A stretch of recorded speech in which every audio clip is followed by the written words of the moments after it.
All right, back at it. Chuck Dizzle, live and direct, man. Keep it homegrown as always, man. Loving having these conversations with folks on a come up, introducing new people, new talent to you, and some you may be familiar with. Some it might be your first time hearing. It's a pleasure to have this dude in the building with me right now. Man, I've been kind of seeing his journey and grow for the last couple of years.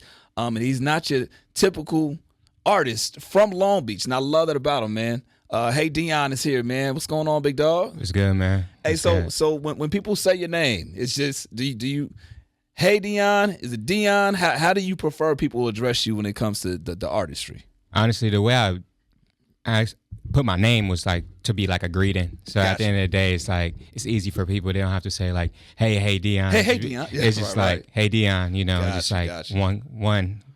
It's easy. It's easy that way. Like I was saying, man, I love being able to kind of witness the journey, of your career over the last few years, man, and just kind of seeing you evolve and figure things out and just come into your own style, man. For people that are hearing you for the first time, well, you got a song that's dropping and it'll be out for some people that's gonna be listening to this down the line.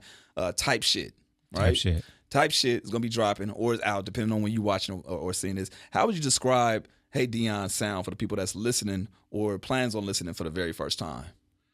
I think I'm the embodiment of love and community. I love that. I think that's the best way to describe my music right now. And is that an intentional thing? Is this something that you've tried to make that mark from inception, from jump, or since? Let me ask you this before I ask you that. Has it always been HeyDeon, the name? Did you go by something else prior to this? I would never mention my other name. I would never even. Some people know it, but I completely escaped that world. Got you. Because I felt like that was my trial run. Okay. That was me, high school, trying to like take other people's shine just for a moment, but I wasn't really serious. But when I was like, I actually want to do this, then I put my name in it. Intentional about it. Yeah. Got you. So with that being said, so community, what was another word you just said? Love. When you decided to make that switch, all the embodiment of those types of things, you wanted to make sure that was in the music. Yeah. The forefront. Got you. Yeah. Got you. Like, got so you. when I started, I was like, this is my reality. Yeah. You know, like before it was just like, that was Chief Keef era. so you have like understanding what type of music I was just trying to make for that time, but it wasn't Were you serious. successful at scrubbing all that off social media or the internet, or is it just pretty still much out there? Because like those sites don't exist no more. I love like it. I love what was it? HotNewHipHop? Yeah. Like people not really using that no more to upload music, you know? Yeah, true. So it was what was the other one? It was like it had a monkey on it. No, because I'm thinking of something else. You're not thinking of Napster, right? No, it 'cause was that's not another one. It was like a little, E, I know you know E. No? Damn. yeah, it was like another mixtape type platform. I'm gonna find it. Yeah, I can't remember exactly, but like that was the only like sites I was using back then. Like YouTube and HotNewHipHop. Praying I get a little blog post by Elevator. Man, you know, damn. Those were my times back then, but nothing real serious. Now what's wild is that for folks that don't know, you're attached to legacy as well, man. Your pops is Trip Locc of the Twinz. Growing up, was that the introduction to music for you, or did you have another like? I'm asking you this because I've always seen this with people that have family that's in music. Yeah. Either they want to do it their own way or they embrace the advantages that they have. What was it for you in terms of like the music? Was it something that growing up you was like, damn, I kind of want to do that? Or is it like, I don't want to even be remotely close to that because that's not my lane? I feel like growing up, we never really thought about it so much. Like my dad, they was sports. Sports is it. Okay. Like music, we love music. It was but secondary, like, though. It was like for the kids, it's sports. Put them in sports, basketball, football, soccer, baseball, whatever sports all year long. That's what it was for. But I played travel ball like majority of my life. Gotcha. And then like I remember my dad was like, oh, your brother playing football, you should be out there playing football. And then that's when my football journey started. Like, because the first time he put me out there, I was by myself, and I was like, I quit the first week. Really? Yeah, after bear crawling. Wow. Oh, yeah, I was like, I wasn't trying to bear crawl. Like, I was used to playing basketball. Like, I'm cool with sprints, you know, but not getting on my hands and knees. Not doing none of that. Yeah. That wasn't for me. Yeah. But eventually, I ended up like enjoying football. Like, I really loved it. But my heart was in basketball so much, but I knew I was better in football. Got you. But when I made the switch to go back to basketball, it was kind of too late. Like, even though, like, I played at Poly, but at the same time, I feel like my calling was probably football because that's where my skills was at. Where I didn't have to think too deeply. I knew I got it. Like, I can go out there, be confident, and like I was always progressing. Like, whereas basketball, you got to always work on your game in basketball. Facts. You know, like football too, but at the same time, you could have like things about you. You got it. Yeah, you know, in basketball, it's people getting taller. I wasn't that tall. You know, I was 4'11" in high school. Yeah, ninth grade. 10th grade, then 11th grade, I got to like 5'4", and then senior year, I was already this. It was so my years of like beginning of high school, I was short in the sports world. So like I probably would have been better in football, just playing corner like I was. Where I was at, I was playing corner, you know, corner and slot. Bro, so where did the introduction come with music for you then? If sports was your life, and then I'm sure after high school you realized, or maybe you it's like, okay, this may not be the thing that's gonna pan out for me. Is that what kind of turned the music on, or were you kind of always dibbling and dabbling with it as well? On I think me and my friends, we used to like freestyle and just have fun. Play around. Play around. And I was like, one day, I woke up one morning, I told my mom, I was like, I'm about to make music. And I just told my mom. I didn't tell my dad or nothing. I didn't tell nobody. I was like, I'm about to make music. I'm gonna try it out. And then I was doing it, putting it out. People was liking it.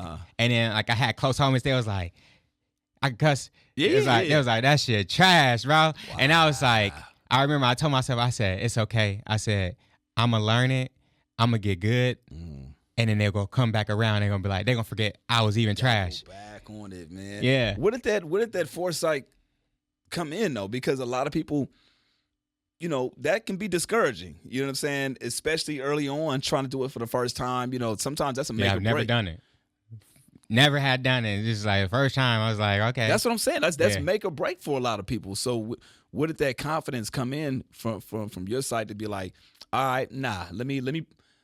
I'm gonna prove it to myself, but let me prove other people wrong as well, and show them that I can actually be better at this. I think it's probably the sports, probably the competitive aspect of it. But at the same time, I feel like I'm confident. I feel like I could do whatever I want to do. Like I don't even have to think about it. I just like if you practice at something so much, then you'll start learning the tricks of what works for you. Not necessarily what works for others, but what works for me is like practice and then like seeing where did I want to go sonically. You know, like what would be my separation, what would be my story, and I feel like that panned out a little bit better for me. So you were developing and figuring this out prior to. I'm just using this as a reference because you said it, the Chief Keef thing, right? Yeah. This was in that era, in that mode as well, or this was like at what point did you realize like, okay, damn, I'm actually getting better at this. People are responding to it in a way where now I feel like I can take this serious. I feel like it was very early on. I stripped all the music down. And it was Vince Staples. Vince Staples told me, he said, you ain't gotta do like what your pops and them did, like the G-Funk type sound, man. You know, like you could figure out something for yourself. And then like that's when I started doing like the singing stuff, like melodic, just trying to be more melodic and like find a different pocket. And my thing back then was like, I wanted to fuse like alternative and R&B together. Just like this was 2018. I didn't feel like it was too many people doing that during that time. And the sound was very alternative. And like when I put that out, the response was way much bigger. And like people didn't understand like where I'm coming from the East Side. Why are you making alternative music? We know your family. We know your ties. Why? Where was that coming from? Like, what was the influence that brought that there? And it was like, I feel like I was listening to so much music during that time. And like, I was like, how can I fuse everything that I love together but make it me and be able to stand out that way. And I think that worked out in your favor too, because I feel like that's where you caught a lot of attention. That's where a lot of folks got like, wait, who is this kid? Like, who is he for one? And then when they realize, like, oh damn, they put the connection to Pops, and it's just it brings more questions about, right? Yeah. But one thing that's not questioned was like, yo, the talent is there, and all right, what's he gonna do with this? So I feel like a lot of people were just watching at that point in time, and kind of like that's where the initial spark for like, yo, who is this kid? What is he about? You know what I mean? That's where all the questions kind of came in. And the reason why I asked you about that is because, like I said, either people embrace, the lineage and the legacy, or they just want to completely go a different route to show like, no, I got my own lane. So for you, I feel like it's a combination of both. I think the first go route is like, okay, yeah, I can go on the line of what Popson was doing. Yeah. But now let me do my own shit. And it was just as fruitful for you to be like, okay, damn, like people are paying attention to this sound. Yeah, and what I would say also is like, I didn't kind of stray away, because when I go back and listen to like my Pops and Uncle music now, it was very musical. It's still the same. Melodic, yeah. Like the feeling of it is very warm. They was very laid back. Of course they're rapping, but it's more so like it's space. Yeah. And like the music aspect of it, live bass in music, and it's like I was doing it, but they was already doing it. So it's like unconsciously kind of like embracing what they did, but like how can I be my own mark as well? So I just started like incorporating rap and singing in the music. Yeah. Whereas they will like get like a feature to sing the hook, right. And I was like, it worked for me because I wasn't afraid of like not being a Chris Brown. Yeah. I was okay with like just having a nice tone and nice note to be able to hold and like reel people in and be like, I can do this, I can rap, right, but also I can be on a more softer side melodically, which works in favor now. That's everybody's like go to, right. Now you mentioned you told moms. Why did you go to moms first versus Pops or anybody else to let them know like, hey man, I wanna do this musically? I think I wanted everybody else to find out about it rather than like me go to them like try to get guidance. Gotcha. I was like, I needed to fail. I don't think people be wanting to fail. Like I look at it as like trial and error in life. Yeah. I wanted to try it and see like where my flaws are at, what I can improve on, and then go from there. Yeah. And then like by the time like they heard my stuff, they was like, like it was already going around like to Snoop and them like before like I even said anything. Like they was like, what's your son making music? Wow.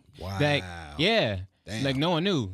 It's just like I wanted to put myself out there like it's about to be HeyDeon. Yeah. And then like if they go back, they ain't gonna be like, yo, Pops. It wasn't gonna be one of those. But it's okay if like people have those opportunities. Yeah. I enjoy like where my family and like the ties. I embrace it. Like shoot, not that many fathers can are around where it's like, yeah, my father did music and they got a classic project, like. Yeah. And I mean, and again, like that, it's just, again, everybody has their own journey and their own story. And I love how you put it like, yo, I want them to find out on their own. And eventually they did. Like, that's how it went down. Now, you got a couple of projects under your belt. And I want you to kind of like tell people like the journey of how these and what these projects mean to you and how it leads into the new music that you got going on right now. Okay, we got Sucker for Love in 2019, Emotional Wreck in 2020, and then the EP that you dropped, We Were Meant to Be in 2022. How do you feel like you've grown throughout each drop? Because you talk about you kind of found that sound 2018-ish, right? Yeah. 2019 you dropped the project. 2020 was a crazy time. I feel like the title really kind of like sums that all up, right? And then the 2022, which I love the direction from going through an emotional wreck, and then we see, visually we see, okay, we got a little something, okay, and then you and wifey. So talk about the growth and the path that you took between each project. Yeah, I feel like in 2019, I was full of life, very experimental. I feel like I was merging all the worlds that I love together as far as Sucker for Love. So you got trap records where like I was on, like I did Dreams, and then I was on the alternative side for like the first half where it was like I want to give like different perspectives of like my reality. And then like I ended that project with Brick, was like a city homage at Everybody Love, and it was like Eastside Long Beach, okay. Yeah. Now he's here, you know, he's here. Right, you know, and then going to 2020, Emotional Wreck, I wanted to like embrace fully R&B. I wanted to like have every song feel like a vibe. I wanted to hit hard R&B. I didn't want to like stray away from it. I wanted to like be like, okay, if I'm not going to be a crazy singer, at least let me write crazy records that will still penetrate through. And it was great for me, you know, like I feel like that project, it changed my life in ways like it opened so many doors. And like honestly, for the first time, my manager now reached to me back then during that time. What is this? Yeah, you know, it's like I feel like it was awakening for everyone. It was like, oh, okay, we really understand it now. Like he's gonna go fully R&B. He's gonna be authentic. He's gonna be himself. He's not gonna need any features. During that time, I had no features. I was only working with friends, and every song was me. You know, like no backgrounds from anybody else. Like I feel like nowadays I've been like slowly embracing like collaboration, but during then I was like, I need to kind of prove myself, you know, before I kind of branch out. I want to be like, I'm also adding value, you know. That's right. Yeah, I was gonna ask you that too. Like, is it more of making a point to yourself, and you kind of just explained like you really were. It's really for me. And then at the same time, it is for other people to showcase like, yo, this is what I'm capable of doing. This is the value that I bring to the table. So, yo, if you want to come to the table, or this is what I can bring to the table, here it is. You know what I mean? That's a dope thing to kind of not only do because you're jumping off the ledge and kind of figuring it out, but then when it works for you, I'm sure talk about that feeling of getting the response from people and like, oh man, I wasn't expecting this, or yo, this is fire. Or, you know, I'm sure the responses that you would be getting from different people around that time. Man, it was so many people. It was I would say it's a blessing, because I feel like anything I do, like, of course it's for me, and if others like it, that's a plus, because music is subjective. Like, you don't have to like somebody, you know. Yeah. I don't force people to like it. During that time, I was just putting it out and like seeing where it goes. Not necessarily trying to like jam it down people's throats. Like, I was only doing 9 songs each year. Like, I wasn't flooding no markets. And what's wild is that the time that we're in social media, it's like you low key, in order to penetrate, you have to flood. I mean, that's a strategy that most people kind of go at. Talk about being an independent artist in these times and kind of navigating through that. I mean, it's the art, but also there's strategy behind it. How do you kind of navigate between those two worlds of keeping the art where it's at, but at the same time, like understanding that this is a business and you kind of have to participate in this world? I feel like I don't never have to think about that too much. Good. To be honest, I focus on the music, you know, and I truly believe that there's artists that when they put it out and they have that feeling, it will reach who it's supposed to reach at the right time. And that's how I approach it. That's why I never have too much. I don't be sitting on vaults. Yeah. Like, I believe in being authentic, organic, and like when the time is right, when I'm ready, you know, like, I don't like to force, you know, moments. Right. I'm not forcing any moments. So, like, even now with the record that I'm about to put out, is like, I made the record and I knew. Before I even recorded it, I knew it. I told my homie, I said, Jay, this is going to be it. Wow.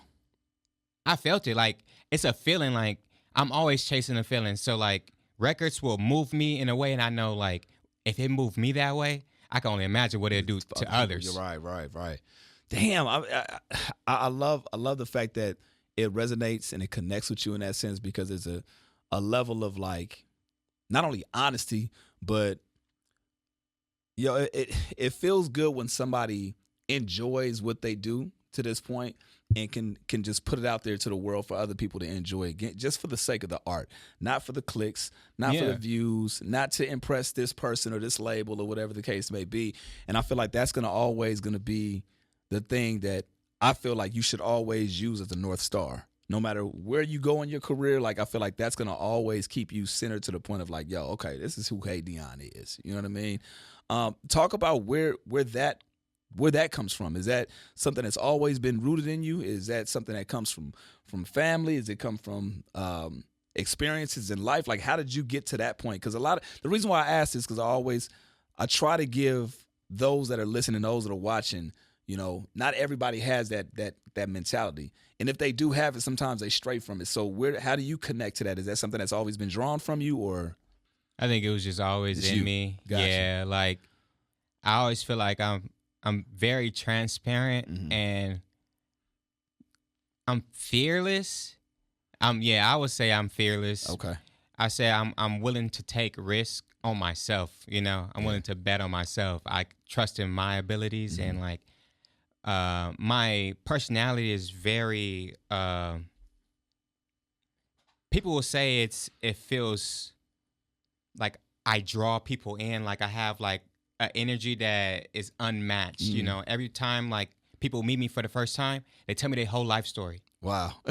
Like I kid you not. Yeah. Even my wife did it. Wow. Like everybody I meet, they tell me everything about themselves before I even say a word. And this, I'm about to say, you're not prying information, you're not asking anything. No. Yeah. I think I'm just like, I'm always all ears and always trying to be a sponge and true. I think like honesty and like the embodiment of like self-respect, and love. It's just love. Like I got love for everybody. I don't never have any like stressors, like that weigh me down to where it's like it affects, my relationships with others, like I'm always like a social, like everybody say I'm a social butterfly. But at the same time, I feel like I'm willing to talk, I'm willing to like hear people out, hear their stories. I majored in history. I want to know like past, like that's what I'm about, like everybody has a story, when it's all said and done and I'm gone, like I hope someone like knows my story, and like want to research about me a little bit, Talk about that, man, as far as the history. I didn't know that about you. So with history, if you weren't doing music, what would you be doing? I feel like God knew I was going to do music. So like, I feel like it was like no way around it. It was no way around it. I was doing, of course, like I was majoring in history, but it's like the music was pulling me. Like, come back here. You got to tell something. You not, like you have something to say, and I feel like I needed to be here. I feel like I am what we need right now. Now, a true representation of young adults, like actually mature young adults, like even though I'm older now, but it's like during the time when I started, I was like very forward thinking as far as like, oh yeah, I'm gonna have me a lady. Oh yeah, I'm gonna be married. Like, and I was gonna be vocal about that. Right. I want to be like, there's statistics that show there's happiness in the Black community. Facts. It's love out there that people actually go home to two-parent households. Man. I want to be like, like where I stay, like, I'm surrounded by everything, but I have my father and my mom in the house. Right. I got love around me, like who's going to be that next voice that's going to broadcast that and make it okay? Yeah, because you usually hear the stories of like, artists who don't showcase their relationships. You know what I mean? They do R&B. You know what I mean? They sing about love, but are they really in love? You know what I mean? Do they really have those things? They're always chasing for it, but they never, like you said, necessarily really embody it, man. Talk about the importance of doing that. Shout out to your queen, too, because I remember seeing it. I'm like, oh, he found somebody. Oh, yeah, he in love. And I love seeing you display that and put that in the forefront for the audience to actually see, man. You said when you guys first met, she told you her life story. Yeah, we talked for 11 hours. Wait, what? Straight. 11 hours? What was y'all doing? I was at her place. We talked 11 hours. Talk. No nap. No nothing in between. Nap. And then I was like, oh, you need to eat something. And then I got her food. Wait a minute. Wait. 11 hours straight, bro. I left from school. Cal State Long Beach. Shout out to Cal State Long Beach. Yeah. Wait. 11 hours is a long time, dog. Time don't exist when you around people that's special. Look at that's that R&B shit right there. Come on, hey Deon. You know? Damn. So is this 11 hours of you listening or 11 hours of listening, responding, questioning? Okay. Yeah. Tell me everything about herself. That's fire. And I say everything, and then that's that. What are we doing now? What are we doing? Hey, that's hey, what we doing now though? You see? What we doing? I can handle that. Yeah. You know? I love the fact that one thing we have in common is I think because you commented on one of my posts the other day. Me and my wife just celebrated our 13th year wedding anniversary. You and wifey, same thing? Yep. Same date? June 10th. June 9th. June 9th. Yeah, yep. Right. I don't do all this 11 hours and get the date June wrong. 9th. June 9th, man. June 9th. Shouts out to wifey, 2023. Man. Amazing. What is marriage taught you about yourself? I feel like we was already married. So I feel like each day is a new day to fall more in love and learn something new about each other, you know, and ourselves too. I feel like the marriage was like the ceiling, but we beyond that now. Yeah, we beyond that, you know. Do you think, because you hear this conversation of, do you think marriage, the act of marriage, like the ceremony, do you think that's important, or is it more important to find your partner, be in love? Like, do you actually have to get married? Do you think so? I don't feel like you have to, but I feel like if y'all both want it, then do it. But it's not for everybody. Right. Most people don't like titles. That's the thing, you know. And I wanted the title, and she wanted the title, so it's like it made sense. Yeah. You know, like I feel like you have to do what works for you guys. You know, like people out there, if you want to find your partner and you like thinking about marriage and they on the fence or like they don't like the title, maybe you just got to leave it as that, you know, like you don't be hard pressed for it either way. Yeah, because at the end of the day, like it's the relationship between you two, you know, like marriage is like certificate. That's government documents, you know, but that's why I was getting at that, because I've seen people ruin great things because of the title and wanting the title. One person didn't necessarily care for it. The other person was like, man, I have to get this based off of what I've seen growing up and what society says. And it's like, but at the end of the day, what do you two like? What's important for you two? You know what I mean? I think the question should be asked early too. Like, what's the long term? Mm-hmm. You know, are you in it for the long term? Yeah. Is it something that you want for the future? Is it something that you ever thought of? Specifically marriage. Yeah. Gotcha. Specifically, like, is it something that you want to do? Not necessarily like, you know, it's people that's out there that's like, oh yeah, I think I'm gonna get married one day, but there's people that know I don't want it. You feel me? Or I do want it. Yeah. And then they like, or they'll be like, you know, like when I find the one, right? Maybe those the situations where like people are like on the fence, where it's like they don't feel like they really have the one, but they are, you know, content with where they at. And some people are just searching for, I don't know, I think some people use that as an excuse. So they're searching for,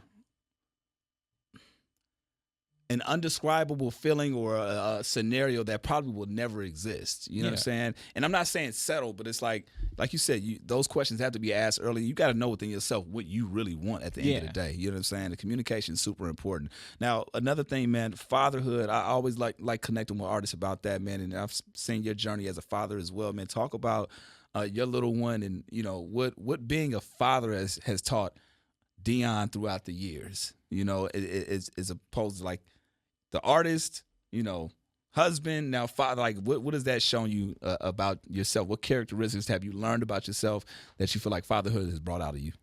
I thought I had way more patience. You thought you did? Yeah. Psych. Yeah, that's the big one. Like, I think like I realized I don't really like tolerate a lot of things, like as far as like misbehavior. Yeah. That like you got to have a little bit more patience with the kids. So like every day is a learning for me. Like a new day. Each day is like, okay, he's gonna do something. But like, you know, I know he's gonna do something. I'd be like, don't do it. Right. I'm telling you, you know, this is the second time, man. You know, like that's the big thing as far as fatherhood is. But like, you know what's funny is that as I'm hearing you talk and just listening to some of the things and some of the ways you describe yourself. We had an off-air conversation about your kid as well. A lot of the traits that he has, they come from you.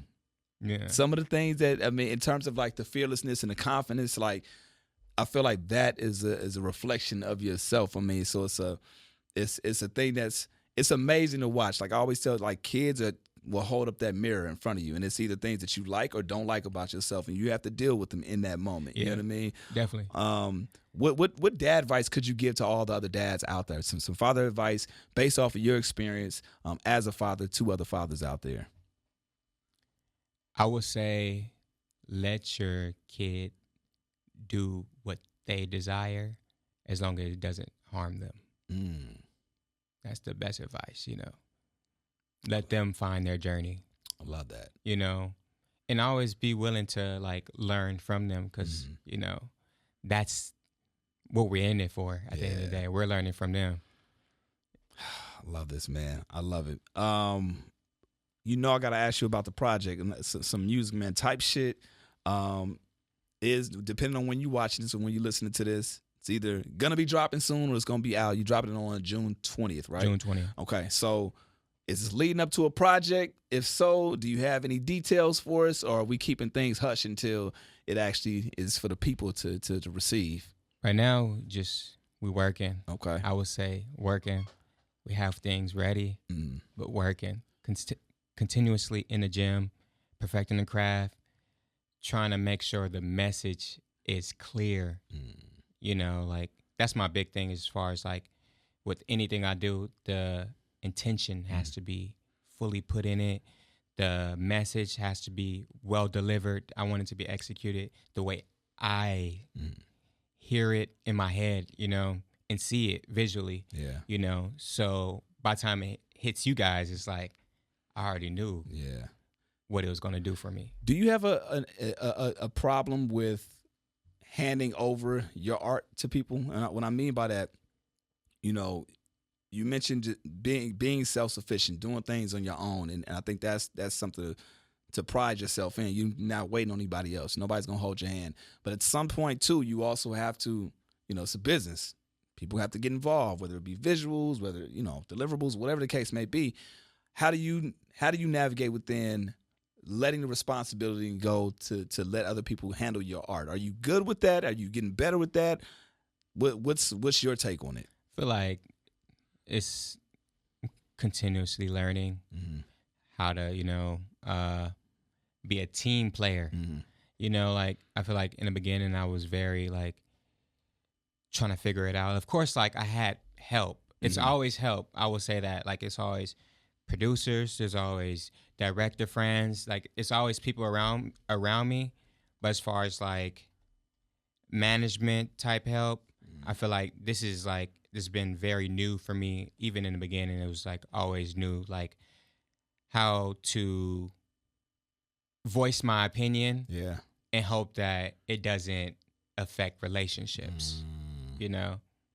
Because at the end of the day, like it's still me that's being branded Right. out there, you know, and I think collaboration is great. For me now that I'm learning, it's like collaboration is perfect to be like talk some things out. Yeah. You know, sometimes I have the idea and then I'll just bring it to the table and be like, this is what I think, you This know. we doing right. And it works sometimes, you know. Sometimes I got to go back to the drawing board. Yeah. But it's been a actual learning curve for me, like as far as like navigating, like being able to sometimes like be hands off on stuff. But for the most part, I feel like creatively, I'm always like thinking about everything about it, like the visual, what I want it to look like, the angle I want it to be shot, you know, like how I'm dressed, you know. And then the music is like, I know like what I hear, like what mood I want to be in, you know, what the world is gonna like see me as, you know. Yeah. And I feel like summer is me. So do you have a title for the album? You'll see. Do you have a title? You don't have to tell me the title. Do you have a title? Yeah. It's ready. You know the direction in terms, like, do we if we can say the album is percentage wise, how done is the project? It's always work to do. 85%? It's always work to do. 90? It's always work to do. Okay, is it higher? Just give me a higher or lower. Higher than 50%? Depends on the day. This nigga right here. We ain't gonna get no answers from HeyDeon right now. It depends on the day. Okay. Well, today. What about today? Where we at percentage wise today? Work needs to be done. Come on now. Come on now. I feel like, you know, I know when it's ready. Okay. Okay. That's a better question. How do you know when it's ready? I'm no longer trying to perfect the world. Got it. I'm no longer like, oh, I need to shoot this, or I need one more song, or oh, I need to change this lyric, or I need to sing this better. Like once when that's all out the picture, then. Have you ever been in that space before, or is it all, because like you said, it's always work to be done? Yeah. So do you ever get to the point where things are complete, or is it just at some point you just got to cut it off? No, I always you feel get to the point. Okay, that's fair. That's what like, I want to know. This is it. Because I'm like, hey, bro, like if that's the case, we might be waiting for a minute. But you know when to cut off. You feel it. Always be like, yeah, it's there. You know. Got it. Okay. I'm sorry. I got now I got another question. So when do you know it's going to be done? What's the missing component at this point? At this point, I feel like I just need more records. More records that that still has the same feeling that I started off with. I feel like it's balanced. I feel like projects should have roller coaster feels, you know, like be able to pinpoint certain emotions out of people. And I feel like it's some emotions that I need to tap into to be able to finish it. I didn't mean to cut you off. Is there anything you feel like you haven't tapped into, either from life experiences, stories? Like what is there for people to know about you that you haven't kind of given them as of right now, without giving them the actual thing? Like what do you think emotions you feel like you haven't tapped into? I feel like I gave a lot of heartbreak songs. I've had some I love this feeling that we have, connection type songs. I feel like I need that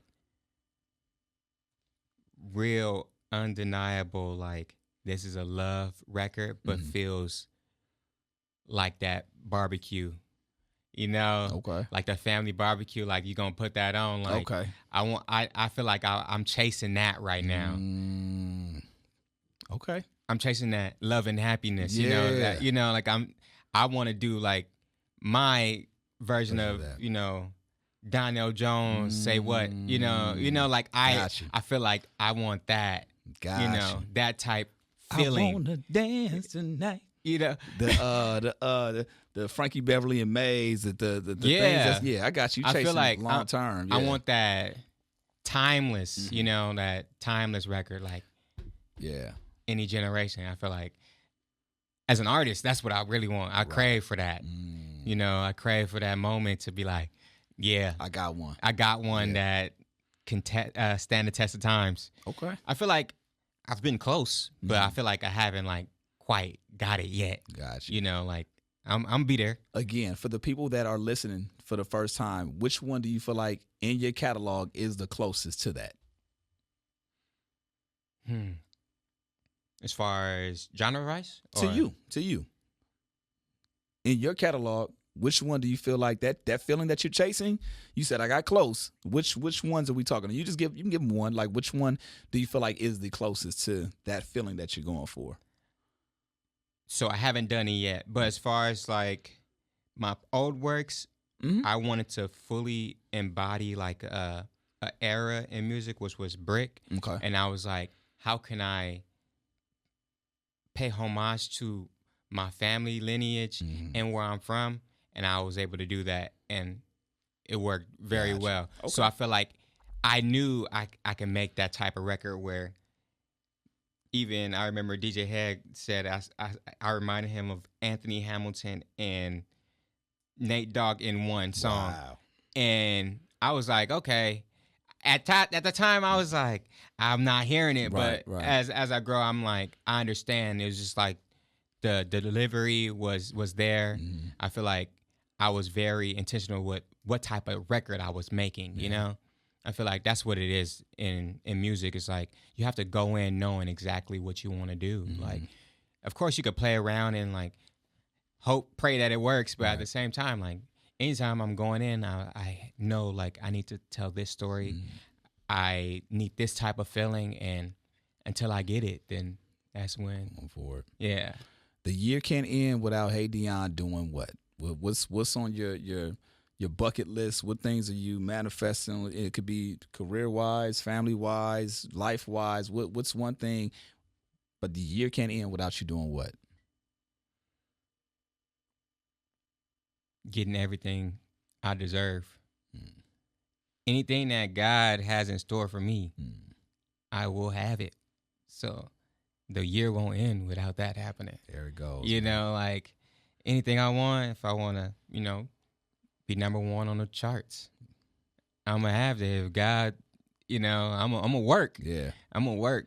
But, you know, everything is written. Yeah. I'm just stepping into the light and enjoying the ride. One thing I've been trying to say every day, at least reminding myself, and I got this from this dude by the name of Myron Golden, is like I'm becoming exactly who and what God designed me to be. You know what I mean? And that's what I hear. You know, you're not chasing it, you're just embodying it. You know what I mean? And like you said, you know, you're going to appreciate it when it happens. You know what I mean? We don't have a title. We don't have a date. We'll keep you posted for sure. All right?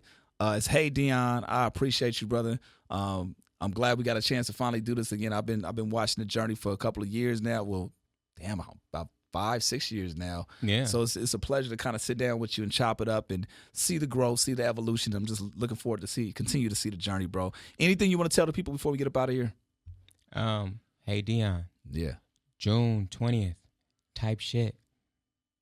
Live life. Love. Take it day by day.